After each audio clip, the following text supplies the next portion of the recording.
ഏറ്റവും പ്രധാനപ്പെട്ട ചർച്ചാ വിഷയമാണ് ഭിക്ഷാടന മാഫിയകളും കുട്ടികളെ തട്ടിക്കൊണ്ടു പോവലും. കുട്ടികളെ തട്ടിക്കൊണ്ടു പോകുന്നത് ഭിക്ഷാടന മാഫിയകൾ മാത്രമാണോ? മാഫിയകൾ ഈ മണ്ണിൽ വേരുറപ്പിച്ചിട്ടുണ്ടെങ്കിൽ അതിനു കാരണക്കാരും നാം തന്നെയല്ലേ?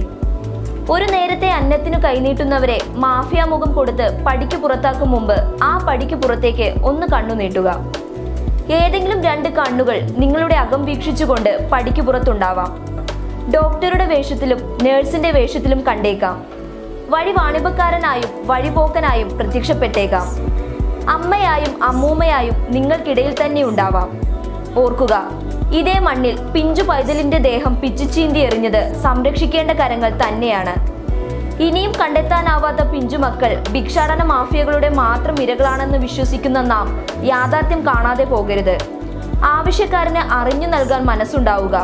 അതിനോടൊപ്പം ആവേശം കാട്ടുന്ന കണ്ണുകളെ തിരിച്ചറിയാനും നമുക്ക് കഴിയണം.